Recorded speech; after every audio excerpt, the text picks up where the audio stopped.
Saat ini kita akan belajar mengenai trigonometri. Nah, kalau kita belajar mengenai trigonometri, artinya kita belajar berhubungan dengan sudut. Sudut itu dimulai dari 0 derajat sampai 360 derajat. Ya, dimulai dari 0 derajat sampai 360 derajat. Bagaimana pembagian sudut dalam trigonometri? Perhatikan baik-baik ya. Ini pertama kita tulis dalam bentuk diagram kartesius, sumbu X dan sumbu Y. Nah, kuadran pertama dia dimulai dari 0 derajat sampai 90 derajat. Kuadran pertama dimulai dari 0 derajat sampai 90 derajat.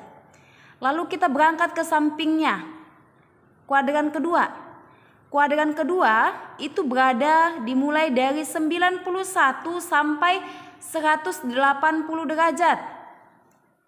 Kuadran ketiga ke bawahnya dimulai dari 181 derajat sampai 270 derajat.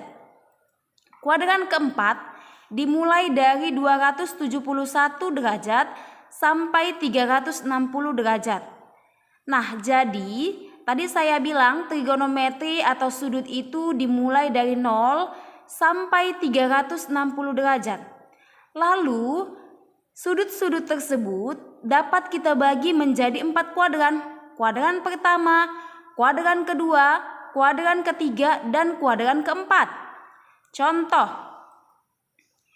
sudut 100 derajat berada pada kuadran keberapa?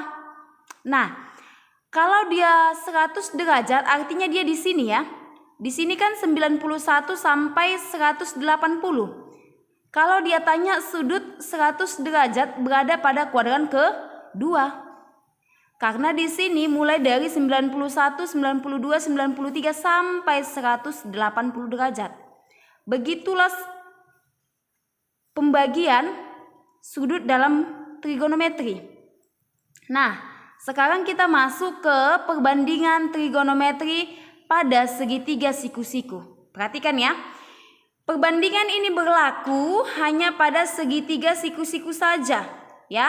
Kalau namanya segitiga siku-siku artinya ada salah satu sudut yang membentuk sudut 90 derajat. Karena siku-siku itu adalah 90 derajat. Biasa dia tegak lurus ya. Ini dia. Saya sudah buat segitiga yaitu segitiga ABC, siku-sikunya berada di A. Siku-sikunya berada di A ya. Jadi dalam sudut itu ada 3 sudut dan ada 3 sisi. Sudut itu sudut siku-siku yang dia tegak lurus begini. Ya, ini sudut siku-sikunya ada di A. Nah, kalau dia sudut siku-siku, dia memiliki 2 sisi yang tegak, 1 sisi miring. Ya, 2 sisi tegak dan 1 sisi miring.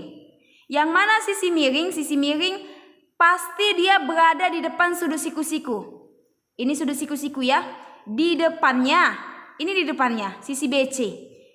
Maka sisi BC ini adalah sisi miring. Begitu cara menentukan sisi miring pada segitiga siku-siku. Nah, untuk mencari perbandingannya, dia tergantung pada sudut apa. Contoh, saya buat ini sudut di B adalah sudut alfa. Ini namanya alfa ya.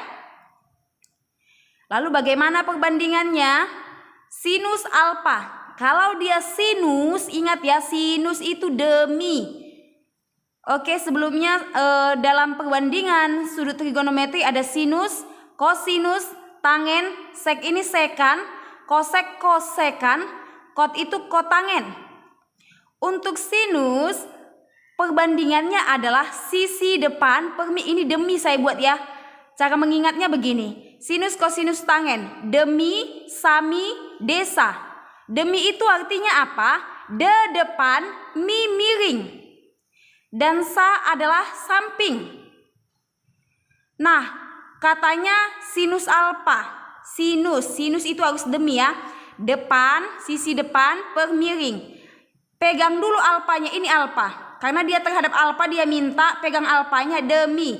Di depan si alfa ini siapa? Nih, depan alfa adalah si B. B, maka dia D, depan B. Miringnya siapa? Miringnya si A. Maka sinus alfa adalah B per A. Kosinus juga demikian, sa per mi, samping per miring. Ini alfa. Sampingnya siapa? Sampingnya si C.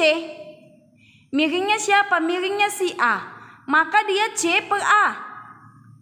Tangen itu desa, depan per samping. Ini alfanya, depannya B, sampingnya C. Maka dia B per C. Oke, begitu dia. Kalau untuk sekan, kosekan, dan kotangen itu hanya kebalikan. Sekan kebalikan dari sinus, kosekan kebalikan dari kosinus, kotangen kebalikan dari tangen. Kalau sinus itu depan per miring, maka sekannya miring per depan. Jadi kebalikannya saja, ya. Sangat mudah sekali untuk dipahami.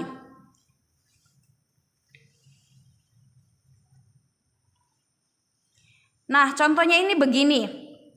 Ada segitiga siku-siku, diketahui sisi KL adalah 6, sisi LM adalah 8. Sisi KM-nya masih ditanya. Nah, di sini ingat ya, di kelas 9 kita sudah belajar dalil Pitagoras cara mencari sisi miring. Sisi miring adalah jumlah kuadrat dari sisi yang lainnya. KM, ini KM ya, yang mau ditanya. Maka dia adalah penjumlahan dari sisi lain. Sisi lainnya adalah 6. 6 pangkat 2 ditambah 8 pangkat 2. Dia menggunakan akar ya. 6 pangkat 2 tambah 8 pangkat 2. Menjadi 36. 6 pangkat 2 adalah 36. 8 pangkat 2 adalah 64. 36 ditambah 64 adalah 100. Maka akar 100 berapa? Akar 100 adalah 10. Nah, jadi bilangan berpangkat dan bilangan akar yang kamu pelajari kemarin ini masuk ya ke trigonometri. Oke, sudah dapat KM-nya adalah 10. KM itu sisi miring ya, karena dia di depan sudut siku-siku. Ini siku-sikunya di L, di depannya adalah sisi miring atau KM 10. Nah, sesudah dapat sisi miringnya 10, kita perhatikan pertanyaannya apa? Sinus alfa. Alfanya mana? Alfanya ini. Tadi sinus ya. Ingat, sinus itu demi, depan per miring. Lihat ini, sinus alfa. Supaya nggak susah kamu tulis dulu demi, depan per miring. Ini alfa, depannya 8, miringnya 10. Maka 8 per 10, maka sinus alfa adalah 8 per 10.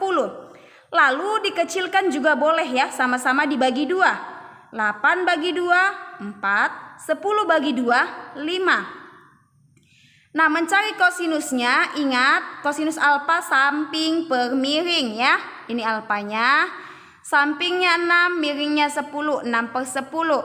Maka sama-sama dibagi 2 menjadi 3 per 5. Oke. Saya rasa untuk tangannya sudah tahu ya. Kita kembali ke sinus beta. Kalau dia bilang sinus beta, pegang sinus beta. Sinus beta berada di M. Sinus beta. Beta itu dia seperti berbentuk B ya nak ya. Beta. Depan si beta siapa? 6. Miringnya 10. Jadi depan per miring 6 per 10. Sama-sama dibagi 2. 3 per 5. Kosinus beta. Kosinus beta, pegang lagi betanya. Tadi kan kosinus itu rumusnya adalah sami, samping per miring. Sampingnya 8, miringnya 10. 8 per 10 sama-sama dibagi 2 menjadi 4 per 5. Demikian juga tangennya. Saya rasa sangat mudah untuk dipahami. Kalau ada yang perlu ditanyakan, silakan chat saya secara pribadi. Terima kasih dan selamat belajar.